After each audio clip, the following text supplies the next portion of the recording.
Hello, everybody, and welcome again. This is Two Sides of the Same Coin, our season two. I'm Thurl. This is Roy. Okay, and we are excited to bring you this season. It's going to be a very topical season. We're going to run through a lot of different issues. We're in a political season this year.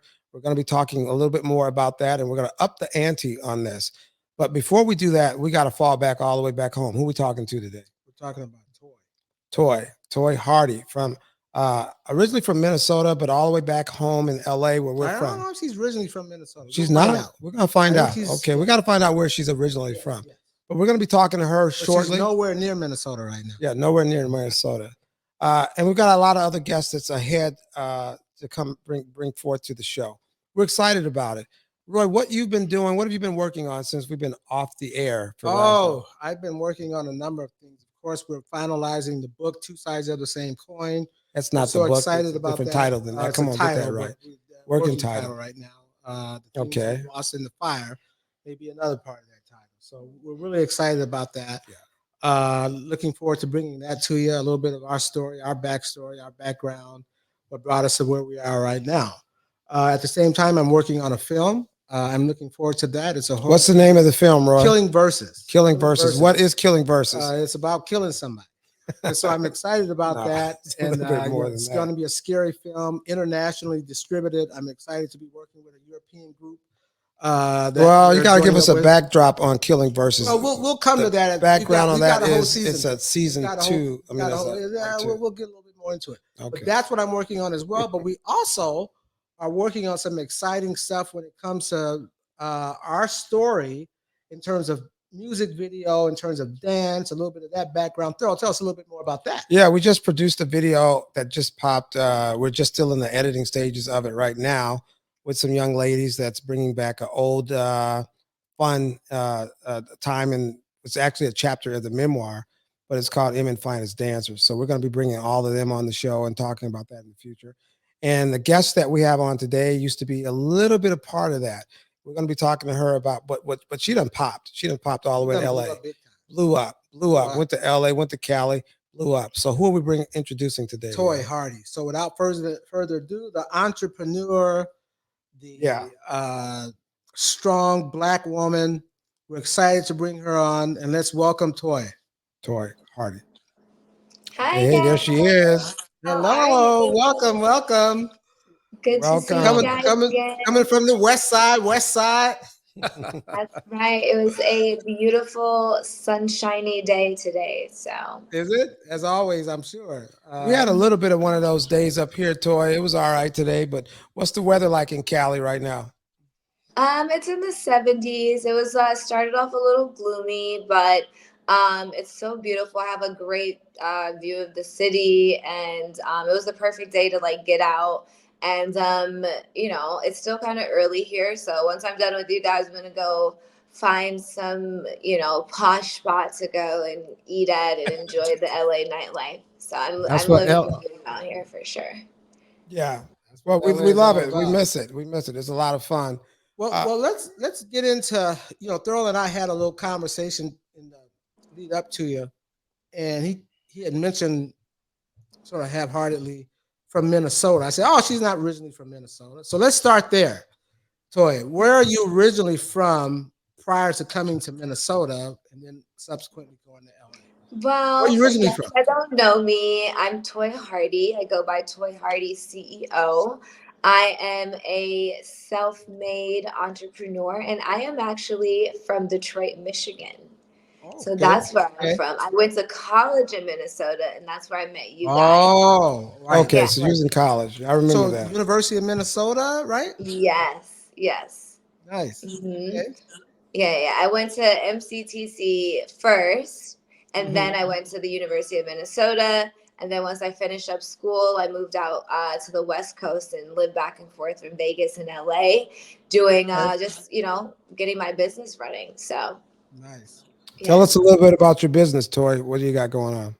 So I went to school for marketing is what I went to school for. And then when I met you guys, I still, I was very young, teens, early 20s. And so I was doing like backup dancing for like Snoop Dogg and hosting all these events and, doing like dancing with you guys, with the Minnesota's Finest and the other artists.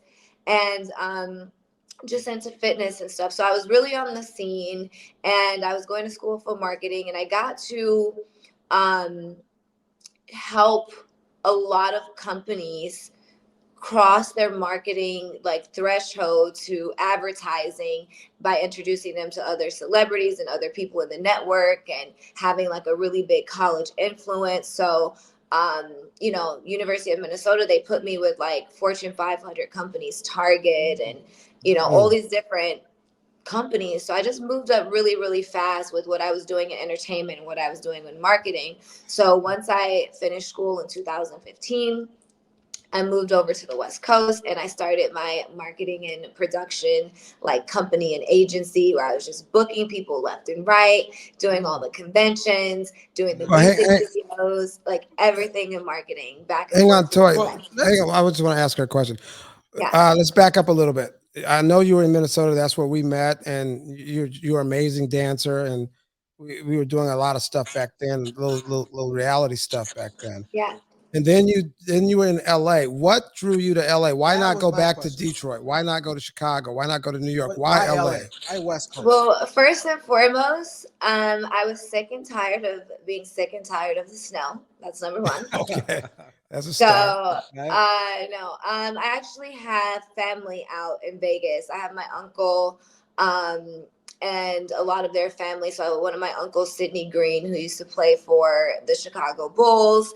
I have my uncle and my other uncle and his wife, and they're like lawyers and engineers out there. So they had already been out on the West Coast for like 10 years. Okay. Just successful family, loving it, very corporate, go to church on Sundays. So once I moved to the West Coast, I actually had a really good foundation to just like come out here and like, again, hit the ground running with like family support. Well, that's wonderful to know that you had family because most people, a lot of people rather, come to Los Angeles, they're dreamers and they may not know a single person. Uh, with you coming from, relatively speaking, a smaller city, Minnesota, and even Detroit, what was it like, getting into the hustle and bustle of Los Angeles? And because it's really a thrive or die It's a kind of grind. city. It's a grind. So It's yeah, a grind out there. it's a I grind think to make it like No, from no. it source to Wait, really, wait. finish. Hang on. One really more is. thing. Let me say this, Toy. Before he says that, Toy. Let me say this. Yeah. We have Minnesota's Finest has been around. The dancers, the models, and all that has been around for a while back then, and we've had a lot of talent that's gone on to places like New York and LA, the big cities. And I'm not trying to disparage anybody that went, and some people are doing okay. They've been in the cities, Miami, but you what you've done and what you've been able to accomplish is something on another level. So we understand what that is in terms of making that kind of a decision. So bring us back again to how when you landed in LA or Vegas and ultimately LA, you were able to put all this together. Well, one I will say again, coming from like I'm working on I'm getting ready to drop my first book coming up in August and September called The Desired CEO, the Leadership Bible. And Okay.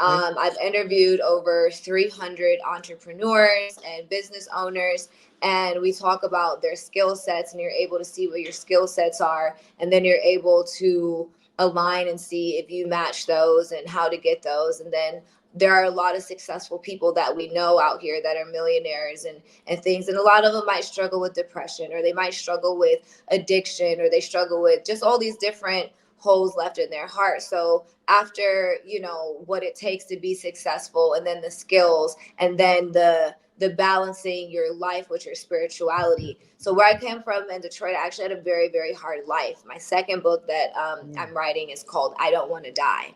And it Wow. talks about the near death experiences I had going from home to home in Detroit, and surviving abuse as a child, and surviving abuse in my marriage, and also struggling now even with like lupus. So having these near death experiences, and I think when you have you know, when you say the word, I don't want to die, or I'm not going back, or I can't fail, there's this determination that's in your spirit every day that won't allow you to fail. It's like, you know, I'm also a mom. So when your kids have to eat every day, you're going to get up and work. And then if I have to get up and work regardless, shouldn't it be at something that I love? So, and how do I take this hard work and align it with the things that I love? And I meditate on that, right?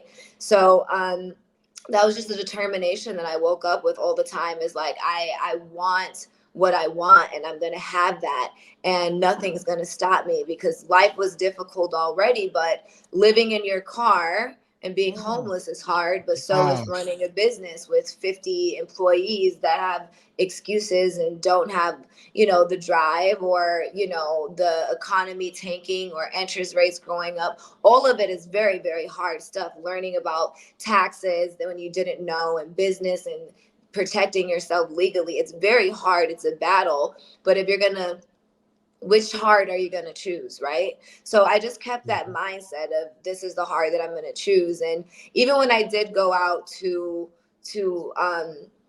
Vegas to live with my uncle, like, I slept in his office on like one of those like fold out beds for a little bit, until I could save up and go get my first house. And you know, he was like, why don't you come and work for my company? It's more, you know, secure for you. And I think they were offering like $40,000 a year, and I'm like, absolutely not. You know, I'm like, I moved out here. Absolutely not. Okay. I moved out here to live my dreams, and I just want your support. And I'm like, if in a year I'm not making more than you're offering me, then I'll come and work for you. And within a year, I was making, you know, double that.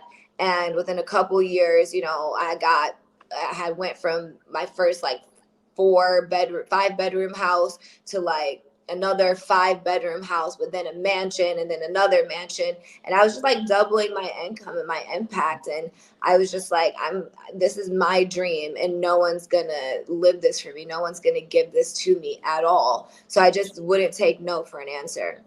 That is wonderful. So was that instilled in you at an early age? Is that something that you knew you wanted to do? You wanted to say, look, this is where I want to be in my life at this stage of my life. This is what I'm No, you striving know, for, and nobody's going to stop me. And I can't get it here. I'm going to head out west and do it. And I'm no, just determined. Is that something you've always believed in, or was it something that came sort of like an epiphany? I think that God has guided me a lot, because again, like, Okay. I didn't have my father in my life. And then because of my mom dealing with some of her own, you know, mental issues, like my mom was the cop, and she just saw a lot, and she was abused growing up. So sometimes she was just check out, and we had to go from home to home, and I was the oldest. So I was responsible for taking care of everything, feeding everyone, cleaning up, making sure everyone got to school. So I also had like a lot of responsibility, and going from home to home almost every year I was at a different school or a different house. And sometimes it was good and sometimes it was bad. There was instances where, you know, some people were addicted to drugs, and other people went to church 5 days a week. I just had all these different experiences. My family was Christian, Muslim, and Jewish. So there's sometimes I was at the mosque, sometimes I was at, you know, the church, and sometimes we're doing Shabbat. So I had all these different experiences in this little amount of time. And I kind of learned, like, I have to learn really, really fast in every room that I'm in, take out what's for me, leave the rest. I don't have time to cry about how bad life is. But I also know that your environment and your room can change any year. You're not married to any room or any relationship or any misery or any tax bracket. Like, you can just get up and go, and that's where you are. So once, you know, I lived in Florida, I lived in, you know, Vegas, LA, Minnesota, from Michigan, and I just was able to like follow opportunity. I've always been like a big fish in a small pond. I thought when I went to Minnesota that I was going to be, because I wasn't done with school. And, you know, Minnesota has one of the best economies in the country. So, and the average like Minnesotan is like college educated. So I thought I was going to get there and be this Black girl surrounded by all these white educated people that were going to be snooty. And everyone loved me. And I rose to the top of what I was doing there. And my college loved me. And I had friends and I had street cred. And celebrities tapped in with me when they got in town. And it was actually just so good. So I just feel like, although I had went through a lot, God really, spoke to me, and he's like, you've been bent, but never broken. Nothing was ever allowed to break me. I was never, without, and it just kind of moved smoothly. A lot of, feedback I had got. I remember people were like, you're this backup dancer and this model, and you're too cute. You need to give that up if you're going to be taken seriously corporate wise. But corporate really was like, we don't have the connections that you do to the entertainment world. You mean to tell me you can pick up the phone and call Jamie Foxx and Chris Brown and Drake's family? Like, Drake's dad comes to my house and plays the piano. Rosario Dawson's mother comes to my house and cooks. Like, I didn't have the parents when I was younger, but imagine Drake's dad and Rosario Dawson's mom pouring love and light into you. And that's my life now. So God definitely, it just went naturally. All the glass ceilings that people had gave me and all the trauma I saw, like I said, once the room changed, the no's didn't matter to me anymore, because I was going to take out what was for me in that room and leave the energy, and I was always called back. So I just feel like if you really have a determination for life, and I'm like 115 pounds. Okay. Like, if I can do this with no parents, starting over, recovering from, abuse and coming from poverty and all of these different things, then that's my testament, is that anybody can do it.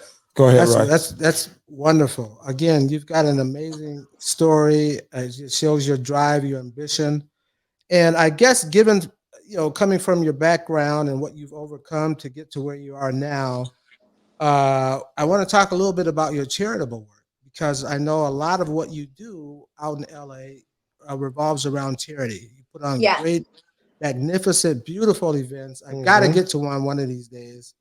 But it involves charity, giving, humanity, and so tell us a little bit more about that and how you came about getting involved in that.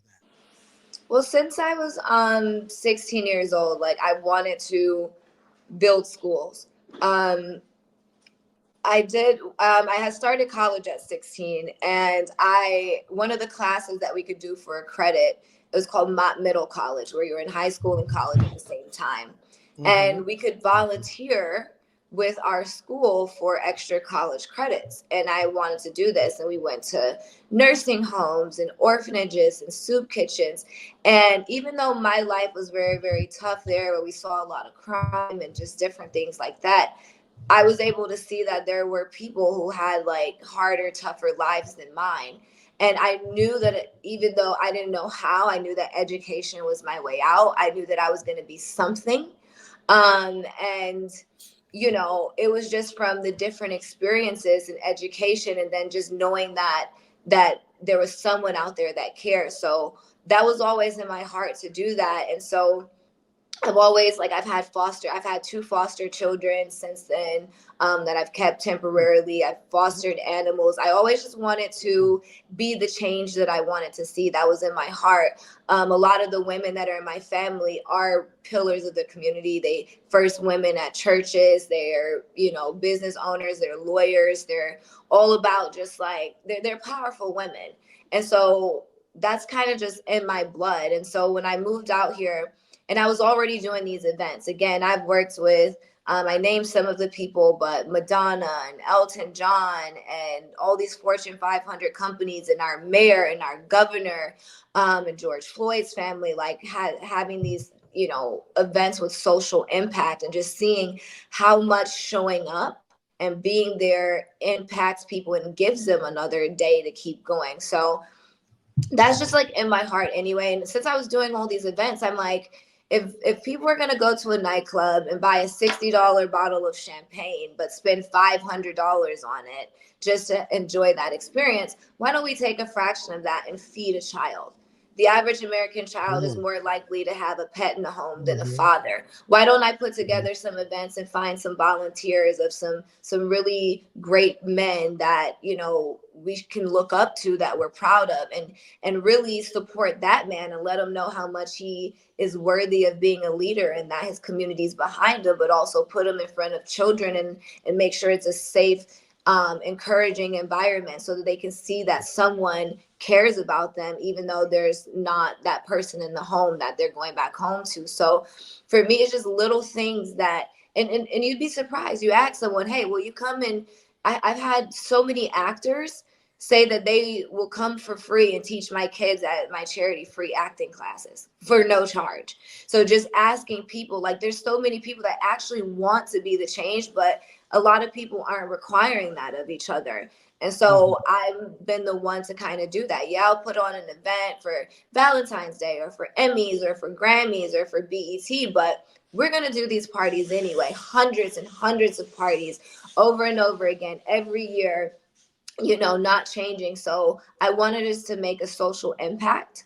I want to, you know, do this around the globe. Like I already do events in Dubai and in other places. I want to tap in with, you know, this country's diplomats and say how the social impact of the events that we're doing there is affecting women and children, and create a empowering event, feed them, do something, because we're going to do it anyway. So just, Well, yeah, let, like let, just, let me ask, yeah. Toy, let me ask you this question. Kind of step into a little bit of a controversy. Uh, you know, not too long ago, recently, I guess, you know, there was the Met Gala. You know about that event, right? Yes, the Met And Gala. so there's been this pushback that's circulated throughout social media and different sites about canceling or blocking or, you know, celebrities who go to these galas and don't do anything as far as giving back to the community or helping people. I don't know if you've heard about that. That there's been this trying to part of the cancel culture kind of thing about, you know, they're going out to these Met galas and they're spending all this money on dresses and all this, and they're not doing anything to be charitable to help the poor, the sick, you know, those that are a little bit more destitute. What are your thoughts on something like that? Yeah, the climate. Get that kind of The pushback? 'Cause I know climate in you do the LA. Because I know opposite. you do a You're lot doing a lot charity, of but charity, but what are your thoughts? Because you're running around. I mean, you're around celebrities. You're seeing them all the time. What are your thoughts on that? That kind of pushback, right? Going on. I'm what I will say is, like, I'm in the middle about it because a lot of people see, you know, from their perspective, and I get to be blessed to be the fly on the wall, as people say they wish they could be, where I do get to sit in some boardrooms with some billionaires and some celebrities, and, you know, some of them have their own nonprofits, some of them volunteer their time for free, and they get, you know, that's their donation. Like, to book, you know, a celebrity to show up sometimes costs $100,000 or 250,000. So when they go and show up for a charity, that's kind of their charity work. A lot of people comment on what they think billionaires and celebrities should do with their time and their money, but it's their earned time and money that they work very hard for. And a lot of times people don't know what they've done behind the scenes. They're just like, oh, you know, you have $1 billion, you should give most of it away. But what happens if you give a billion people $1 and you're worth $1 billion is it's all gone. So this is why we have charities and we volunteer sometimes with our time and we do what we can. So I will say I'm in the middle with it. But again, me being the change I want to see, I have seen in Hollywood, in politics, you know, a wasteful amount of resources, you know, spent that didn't have much of a social impact. And I feel like there is a happy medium that we can come together and do, and is more, that I'm an advocate for that. I really don't have a lot of once, you know, I come to some of these celebs, I don't get a lot of backlash. A lot of them are very happy to do it. A lot of the business owners and business women that I know are very, very happy to support what's going on, like volunteering. Like, how can we be a part? Like, how can I donate? What can I do to, you know, make people feel more empowered? They will ask. So, you know, I'm in the middle about it. I try to, help it not be so wasteful. But it's some people that they have their nonprofits already. I know for myself, I get a lot of times asked to donate to every charity and to, give some of my resources for free for different charities. And I'm like, I'm feeding hundreds of kids a month already. Like, Right.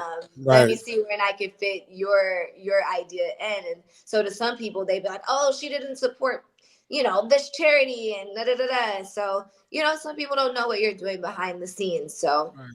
yeah. The climate in LA right now, obviously, we're in a political season, Toy, and there's a lot of fundraising going on in LA. Uh, do a lot of the celebrities you deal with work with in that realm in terms of The donating and celebrities, sharing for in the the political most world? part, because of media and because of cancel culture, which is a little bit too right now, Right, um, a little bit. they try to tear away from being too political because it can cancel some of your fan base, right? And then some of them are, like how some of the Black community feels obligated to be Democrats, right? They feel obligated to be Democrats because if you don't, then you're tossed off as Kanye West, as this crazy betrayer to your culture. Is it really that bad in LA right now to the point where if you have to pick a side, and if you pick the wrong side, you're done?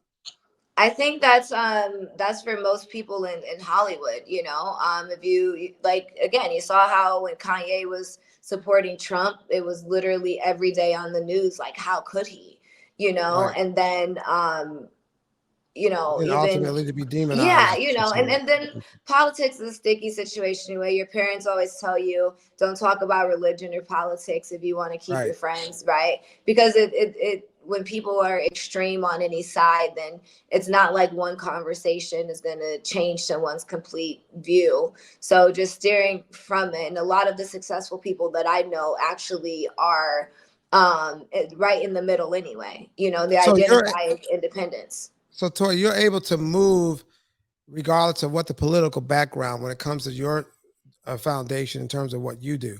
Obviously, Green has no political side in terms of money, but you're Yeah. able to move amongst whether you're dealing with Republican type donors. I shouldn't say Republican, conservative, or whatever, which is not the popular thing in LA, but there's still a lot of conservative donors out there, Republicans in LA.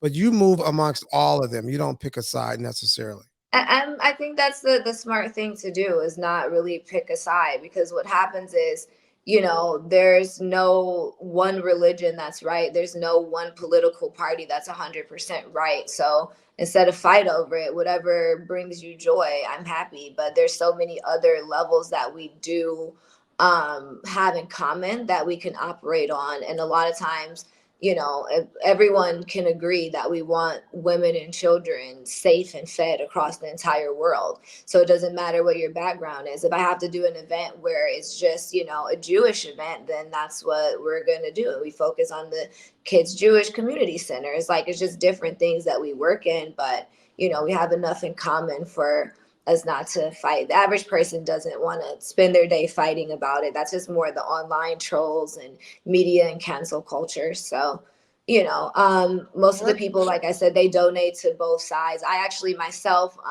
worked on our mayor, so Mayor Bass, right? Karen Bass. I worked on her campaign for a while, and she won, and she's a Democrat. And there's some issues and backlash about the amount of homeless that's here, same the amount of homeless that's in Yeah, New it's a York. big story. So It's a we're big hoping deal. that Big our issue. leaders, regardless of their background, can step up and take care of people, right? And so she did a public announcement asking entrepreneurs of California, who, by the way, you're already taxing us like so much, right? To even live in California, another 10 to 15%, but asking the entrepreneurs of California if they would donate and help out with the homeless. So a lot of people have been doing that, and they've been writing a lot of grants for programs and events for helping curb homelessness and things like that. So, I do believe it's the community's job to Mhm. I to want hold. to talk about we're talking about pick a side or take a side. Let's talk about a double side being an African American woman, black, two being both black and an African and a woman. Is it more difficult? Do you run into a lot of roadblocks as far as what you're trying to accomplish and the things you want to do as a woman, and then also as a black woman out in California? Is it sort of a struggle? Do you Well, have to work harder? Do you have to put yeah, in no, more of absolutely, a fight for you? absolutely, absolutely. I think being a minority, right, and then anyone can pretty much attest to a lot of um, corporate entertainment and political positions being mainly men, right? Being a man's world. So, of course, there's some glass ceilings, but again, statistically, if you come from poverty, statistically, if you've been through childhood trauma, statistically, if you've seen and been through some of the things that a lot of Americans have been through, you're supposed to end up dead, in jail, or addicted to drugs. And Right. to not be in that in any of those brackets that beat that means that I've beat the statistics. And so for me, once I know that, and once I can tell other people, like, look how strong you are, look what you've overcome, then you stop believing in the glass ceilings. And for every couple no's, there's a yes that's waiting for you. Everybody is one yes away from their life changing. They really are. So you just have Mhm. to keep getting back out there, like riding a bike, scrape your knee, get back up, like, and take the nose, take the punches to the chin, make lemonade out of lemons, type of thing. Because at the Yeah. end of the day, every single person on the planet, everyone is going through a struggle. Everyone's going through a struggle, and sorry for your struggle, but get up, pull yourself up. Pull yourself up. I like that. What's most important to Toy? Uh, what is it that drives you most?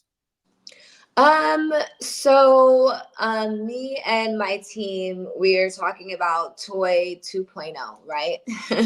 Where Okay. this next level of this next phase of where I'm going, where I feel like what I'm doing next is the beginning of the rest of my life. Again, like I said, the things that was in my heart, how with the tools that I had, I was able to create something great, right? The dancing background, and I just did good on my own. And I put together these things and made these connections. And it was kind of building with what I had, and I built something great. So now that I've built something great, to just really, really be on purpose. And so, really forming trust and businesses and making investments, and getting to the point where I have enough passive income, and I'm inspiring enough people for them to do the same thing with their investments, that you can take a month off, and I can take a month off, and we can focus on the things that we love, where we're not always in this fight or flight, nervous system is a mess, how are we going to pay our bills type of life. Like, I want that for myself, I want that for my people. And so I want to be able to focus on my philanthropy. I want to be able to go and travel, and again, talk about just the social impact with children, feed them, protect them. America has the most sex trafficked children in the world, and we're not even the biggest country. I want to have the time to focus on how to protect children from that. So these Mhm. are the things that in my heart, I want my children and my grandchildren to have, money in a trust. These are things that the average American isn't taught: how to form their own 501c3s, how to form trust, how to give generational wealth without taxing it and losing it. So I want to be able to, one, encourage people and just have more of the time to do the things that are in my heart. That's what's important to me. So being Yeah. healthy, and growing out my production company. I'm executive producing a lot of film projects. I have my book coming. um, just doing the things that I love. It's important for me to be happy and healthy, and I feel like if you can encourage your community to do that, you live in a good place. If my neighbor wakes up and is happy and healthy and safe, and so are the kids, and then so are their neighbors, and so are their family, I live in a happy place. And that's what again, being the change that you want to see. Okay, So we're excited about that. for the young African American Black African American woman that's looking to come to Los Angeles and try to make it and try and walk in the kind of shoes that you've walked in. Not exactly your shoes, but they have their dreams and their goals. What advice do you give to them? What can you tell them about coming to Los Angeles? Being in Minnesota, or even Detroit, the smaller cities, relatively speaking. But if they want to come to Los Angeles and try and make it, because it's tough. A lot of people have tried and they've come back, licking their wounds. What's your advice to that young woman that's trying to come to Los Angeles and live out her dream? What would you tell her? Well, one, no one said that it was going to be easy. So expect it definitely to be hard. California is one of the most expensive places in the country to live, and to come out here, you need to be making a minimum $100,000 a year. In San Francisco, To live comfortably, not to be living yeah. next to Skid No, Row. to live in a 2-bedroom apartment. Oh my God, Yeah. it's gotten to Yeah. that point now. Yeah. So if you make $80,000 a year in San Francisco, you qualify for government assistance. So What? that's California. Yeah. Wow. Because the cost of living is so high. You also have again your state taxes on top of your federal taxes, on top of everything else is taxed. On top of, if you don't have a degree, it's very hard to lock in a job that's going to pay you 6 figures for a long enough time. A lot of the jobs out here are kind of like, So you Tori, know, if you're making that kind of money at $80,000, to use that as a number, uh, in Atlanta, you winning. But you come to exactly. LA, you on government assistance. Is that what you're kind of saying? Yeah. So Wow. it does take a lot out here to, the average 2-bedroom apartment here, I want to say is like, and this is just a decent one, is you're looking at about $3,000 a month Mm. for like a 2-bedroom apartment, like a decent one, not even a good one. And in Vegas, my mortgage was $3,000, and I had a 5,000 square foot house, 5 bedrooms, 6 bathroom, 3-car garage with a swimming pool, outside bar, and hot tub and land Mm. on the golf course. LA, that's not gonna happen. LA, that's not gonna happen. So one of Not the at things that that price. I At that did do, price. like I said, was went to Vegas first, and then it's only a 45-minute flight or like $100 flight to get here and work the jobs out here. But I lived mostly in my big giant house out in Vegas, kept an apartment here, and I built up friends and relationships to where I could comfortably move out here. And then, and now I haven't worked for anybody since I got out of college. I got out of college and started my own business. So since 2015, I haven't worked for anyone except for myself. Mm. So, Mhm. doing it on your own is definitely a little bit harder, but it's definitely worth it. You just have to be smart about it. I think Mhm. they say if you fail to plan, then plan to fail. So if you come out here without a plan and without a network, Mhm. it is going to be very hard. um, I can say, you come here and there's always a shipment of younger, prettier, or richer people around here. So I it's once competition. You I have to once be. heard of a story that they said the reason why the LAX airport, which we've all been through, has 2 floors, set it up the way it's set up, is that the top floor everybody's arriving, and obviously the second floor everybody's leaving. They don't want the people arriving to see all the people leaving on the second floor, bottom floor, with their broken dreams and hearts. Oh, that's hilarious. Because That's it's just that hilarious. revolving door. I want to talk a little bit about some other stuff. We're gonna get ready to get in some other things real quick before we let you go. And we so appreciate you spending this time with us, Toy. We need some Hollywood gossip, girl. What's going on?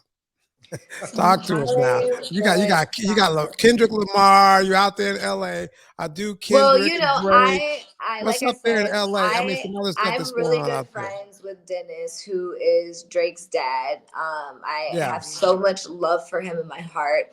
Okay. Probably like again, this man just is he's a beautiful individual and, you know, big part of my life. So I am naturally, you know, Team Drake. On Drake's side. Team Drake. I'm naturally on Drake's side. You I gotta be will say careful out that. there. You're in LA, girl. You saying out there, that. Kendrick. You're in LA now. You know, you gotta be I mean, careful I'm with not that. from here, so I you know, know, it is what it is. but So Detroit's I close got to my Canada. thing is that's what type of person I am. I have my people's back. So that's what it Okay. boils down to. I will say, you know, I did a lot of events with, you know, at Diddy's house with his kids as well. So that's a very crazy situation. I've never seen anything crazy, so I can't be asked about that. But that is such a crazy situation that, you know, I feel like a lot of the people that didn't see that side of him was very, very surprised because so many people have only seen such a great side of him. So that Were you came to shocked like, by the things that you heard about him? Did it shock you? I wasn't shocked about the Freaknik parties because everyone in Hollywood does those. Everyone, that's why everybody being quiet about That's Diddy, because Atlanta. That's an everybody don't Atlanta want. piece. Everybody don't want to be like, and we've been to your Freaknik party too. Everyone in Hollywood, they have crazy parties out here. Minnesota. Do Yeah, we had not the get freak it meet. We twisted. had a little Everyone bit, but does we it. was That's why good though. We everybody's was good. quiet. Yeah, we was good up here. We was good. But Well, wait you a minute. know, Are you telling me then that but we didn't expect them to are you hurt still people. in full support of Diddy at this point? No, she's still? not. No, You're bro, saying or what? no. No, That was pretty again, brutal what as happened. a domestic abuse, you know, Yeah. survivor, as a child, even, Right, and right. as you know, in my Right. marriage, I don't condone that at all. I actually think that, again, my entire stance is protecting women and children, you know, and so that for me, like I said, was very disheartening to see. And I mean, God can forgive everybody. I personally, when it comes to hurting women and children, I don't have any remorse for the consequences of that. In Florida, you know, speaking of politics and controversy, Santas was saying, it was saying like, for molestation and rape charges, like they want the death penalty. And I was like 100% in agreement of that. You know, so I was like, yeah, when you hurt women and children, the consequences should be grave, because as men, you know, you're supposed to be protectors. So to see you hurt something so fragile, it's disheartening. So no support on my end. Right. You think LA's because there was a lot of misogyny going on in industry wise for a while. Obviously, the Me Too movement had an effect out there. Hopefully, that curbed some things across the country as well as obviously in LA. Have Well, it was they? kind of like the George Floyd "I Can't Breathe." Like, it didn't stop police brutality, and the Me Too movement didn't stop what was going on with, you know, the things that are happening in the industry. It's just, you know, it's just kind of what happened. So all you can do is raise awareness and you know, build programs to continue to protect. You know. Okay, I got to ask you this too. What's the best party you've been to in LA so far, besides the ones you throw? Because we know Yeah, I you was gonna throw say parties. besides the ones I throw, Besides I the ones you will throw, girl. say that my And we coming to one favorite of those. party, And we coming to one of those parties at that my mansion you got out there. one of my favorite parties to go to every year is Madonna's Oscars party. So Okay. I was there. I had staffed, but I was there. I'm falling over. I was there the night that Chris Rock got slapped by Will Smith. Oh, you was And there. Huh? yes, and then he came over there next. But because I was staffing and doing all this stuff, I didn't know when I saw Chris Rock that he had been slapped by Will Smith. I didn't know. And he was so nice to me. He was like, "Oh my gosh, I love your dress." I saw that he was like married, and I saw like, you know, and I just keep my distance at work from some of them, but I was just like, "Oh, thank you." I left it alone. And I'm like very respectful of that. LA is a place where they don't be caring who be married. It's too many groupies. I'm not one. I like my reputation. And so I found out the next day. I was like, "Oh my gosh, if I would have known, one, like he had gotten slapped, and that he wasn't married, right? So I wouldn't get slapped for I would have been like I would have been like, oh my gosh, I'm so sorry. I gave him like a hug and just told him like things are fine. But Leonardo DiCaprio was there. Let's see, Diddy was actually there. Snoop was there. Lenny Kravitz and his daughter was there. Jason Momoa was there. Everyone who was anyone was there, and everyone. And Jason Madonna's Momoa party? was like, huh? At Madonna's party. Well, she Yeah, threw a good Madonna's Oscar party. Oscars She's up party. there with Vanity Fair and all them. So she And it Madonna was throws a party. the best party ever. She does it every year in her mansion here, and the who's are there. Like I can't even. Oh my gosh, everybody with the Kardashians were there. Tyga was there. Like the list just goes on and on and on. All the people that was there, and it was so much fun. Everyone's like getting along. Everyone's dancing. Leo's dancing on the floor. All the girls are like swarming, going crazy over Jason Momoa, laughing at all his jokes. Like you should have seen it. It was just, it was so Well, fun. how was Chris Rock? Was he? In Yeah, good how was Chris spirits, or Rock was doing? What was he still doing? kinda- I mean, he had just been He slapped just- on national just been television in front of slapped. millions of I people. had no idea that he was just slapped, and he didn't stick around for long. I wish, like I said, if I would have known, I would have because he started the conversation, and I was just like, if I would have known, I would have just held his hands and said a prayer with him. Yeah. So I mean, it's a great place, and a lot of these people. It's still wonderful to be around the greats out here. I've met so many beautiful entrepreneurial women, so many artists that have just been wonderful. Jamie Foxx is honestly one of my favorite human beings on the planet. He's like Uncle Jamie to everybody. We go back with way him on the back with family him, side, Our right? family, we knew him. Yes. My Texas family side. knows him. Yeah, from Texas side. Yeah, so he's a good dude. That's a good dude. How is his health? How is his health? Oh no, what he went through. He's good now. He's really really good now.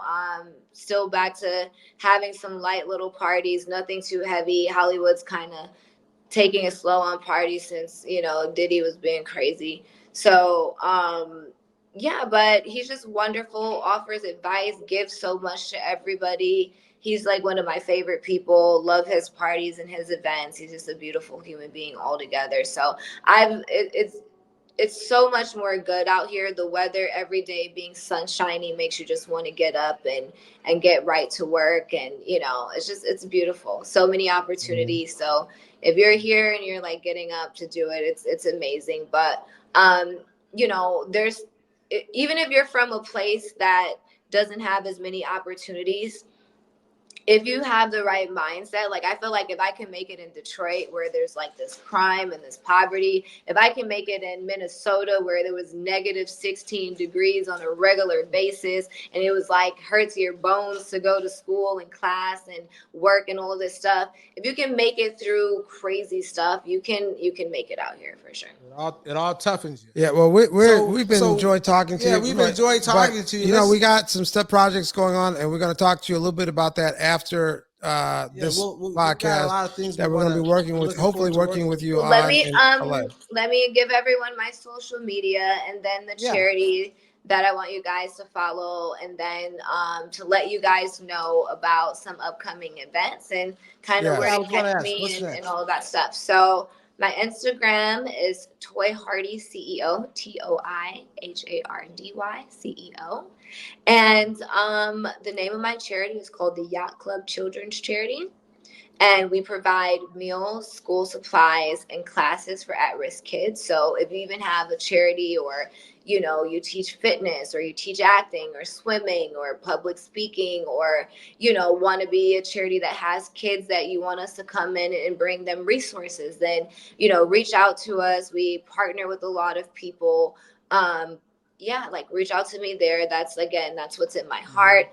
I am launching in September the Women's Network, which is going to be beautiful. We're putting together, again, huge productions. You guys already know about, me producing events, me producing films. So, we'll be producing more events towards, again, women empowerment and children, and it'll be, global. It's going to be amazing. I'm talking to, Karen Bass about showing up. Rosario Dawson will be there. Some of my girlfriends that are billionaires are going to come out there. It's just going to be very beautiful. It's going to make a big splash. We're going to do everything we can. What I've done, people are like, oh, you've just beat the odds in life, right? I'm going to give all of that energy to the social impact of what I'm doing with the Women's Network and Yacht Club Children's Charity. Also in June is the BET Awards. There's we're gonna have a huge party, mansion parties for that, so you can come out there. Some of the money from the ticket sales and that will be going towards the charity. So it'll be we're partnering up with the celebrity basketball game, so we'll have like Justin Bieber and Chris Brown and Dennis Rodman has played for them before, so we're gonna have celebrities like that around doing this celebrity basketball game. And then I'm waiting to hear back from Lil Wayne to see if he's available to play in the game or come to the party. So we're gonna have like a lot of who's who's. We're only selling like 350 tickets to even come to it, to the after party anyway. And so that's June 29th. August, September is going to be the launch. I'm also doing a Halloween party in October. That's going to be insane. So if you guys can make it to LA for all that stuff, you guys, we come. We gotta stay in that man. We gotta stay in that mansion. You guys will be shoulder and elbow with top producers, top celebrities, and while you're doing it, you'll be, any money spent is going to go towards feeding some kids and supporting some women. So it's kind of like the place you want to be. Okay. Toy, all the way from Minnesota's finest to doing it big in LA. Yeah. We got to get out there and hang out with you a little bit and kick up the dust with you. Rub a few shoulders with some celebrities with you. So we're excited that you were on our show. We're thankful. We're glad to know that you're thriving, and you said some great things that I'm sure those listeners can take away from the importance of your journey and how successful you've been, and some pointers that you've shared with us. So we thank you for coming. Yeah. Absolutely. Everyone, ask yourself every day, if I love myself, would this be my decision? If I love myself, would this be my partner? Would these be my friends? Would this be my job? Would this be what I'm eating? Because I want the best for myself. So just make sure, that's my advice. You ask yourself, do you love yourself on a regular basis? And sometimes the answer might not be, yes today, and then that's okay. You just change it tomorrow. Every tomorrow is just an opportunity to start over and get it right.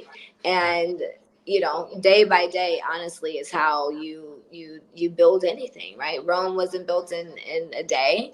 So just take it day by day. Make sure you love yourself, and learn everything you can about financial literacy. Once you love yourself, then you'll make so much money that you'll be like, how do I invest it all? And okay. Yeah. Okay. All right. Toy Hardy, everybody. Toy Hardy. Toy Hardy. All right. All right. See you in LA. We'll see you in LA, honey.